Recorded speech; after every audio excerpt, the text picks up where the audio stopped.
नमस्कार दोस्तों, चुनावी राज्य बिहार में इन दिनों गजब की राजनीतिक बयानबाजी चल रही है और राजनीतिक सक्रियता भी कुछ नेताओं की ज्यादा बढ़ गई है। नरेंद्र मोदी की सरकार में केंद्रीय मंत्री चिराग पासवान आजकल बिहार कुछ ज्यादा आने लगे हैं। चिराग पासवान ने खुलकर यह ऐलान कर दिया कि वो विधानसभा का चुनाव लड़ेंगे। इससे पहले उन्होंने ये भी कहा था कि उनकी पार्टी सर्वे कर रही है। इससे पहले उन्होंने ये भी कहा था कि वो बिहार आना चाहते हैं और बिहार आकर रहेंगे। लेकिन अब चिराग पासवान विधानसभा चुनाव लड़ने का ऐलान कर रहे हैं और चुनाव लड़ने जा रहे हैं।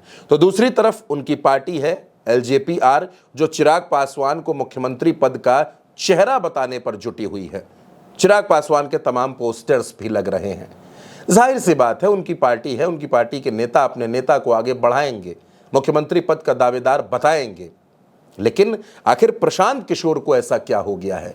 प्रशांत किशोर चिराग पासवान की तारीफें कर रहे हैं, चिराग पासवान को बता रहे हैं कि वो युवा नेता हैं, यंग लड़के हैं, वो जाति की बात नहीं करते हैं, विकास की बात करते हैं। और चिराग पासवान को प्रशांत किशोर बधाई भी दे रहे हैं। कुछ दिनों पहले चिराग पासवान प्रशांत किशोर की तारीफ कर रहे थे, अब प्रशांत किशोर चिराग पासवान की तारीफ कर रहे हैं। आखिर तारीफों के इस भंवर में कौन किस पाले में खड़ा है? चिराग पासवान को क्या यह लगता है कि अगर वो ज्यादा सीटों पर चुनाव लड़ते हैं, ज्यादा प्रत्याशी जिताकर लाते हैं और चुनाव बाद ऐसी स्थितियां बनती हैं, तो क्या वो मुख्यमंत्री बनाए जाने के लिए दबाव बना सकते हैं? या फिर चिराग पासवान ऐसे बयान देकर दरअसल विधानसभा चुनाव में अपनी सीटों का नंबर बढ़ाना चाहते हैं कि बीजेपी उनको अलायंस के तहत ज्यादा सीटें दे दे? या फिर चिराग पासवान अपनी पार्टी और अपनी छवि को बड़ा करके छोटे छोटे दलों को अपने बैनर तले लाना चाहते हैं? संभावनाएं बहुत हैं तो सवाल भी बहुत हैं, और सियासत में संभावनाओं और सवालों का रिश्ता हमेशा रहता है। चिराग पासवान इन दिनों बिहार खूब आ रहे हैं, कभी हाजीपुर, कभी पटना, कभी वैशाली, कभी खगड़िया। दिल्ली में उनका मन थोड़ा कम लग रहा है। वैसे भी वो ये कहते हैं कि वो दिल्ली की राजनीति करने के लिए नहीं, बल्कि बिहार की राजनीति करने के लिए राजनीति में आए हैं। लेकिन चिराग पासवान के इन बयानों पर और चिराग पासवान के ऐलान पर भले ही बीजेपी खामोश हो, JDU खामोश हो, लेकिन प्रशांत किशोर खुलकर चिराग पासवान की तारीफ कर रहे हैं। ये बता रहे हैं कि चिराग पासवान से बड़ी उम्मीदों हैं, उम्मीदों वाले नेता हैं। अब चिराग पासवान जो हैं दोस्तों, वो ये कहते हैं कि बिहार में वो NDA से कम 50 सीटें लेंगे।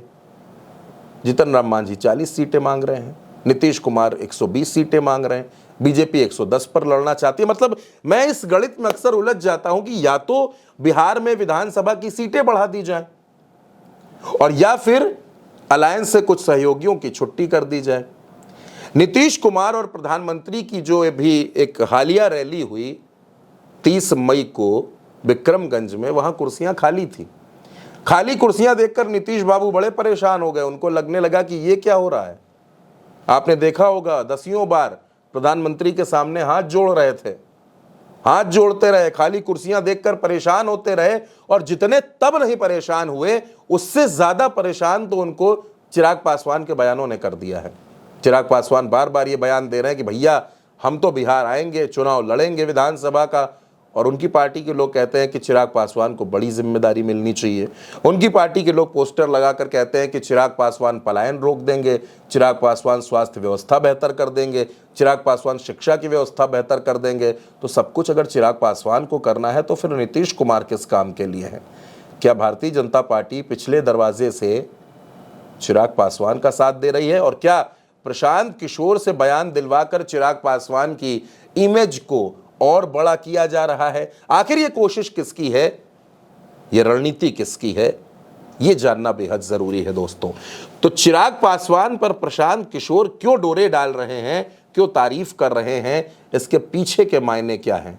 आपकी नजर में क्या समीकरण है? आप अपनी राय कमेंट बॉक्स में हमें जरूर बताइएगा, और उल्टा चश्मा UC को सब्सक्राइब करना बिल्कुल मत भूलिएगा। अपने चैनल का साथ दीजिएगा। नमस्कार।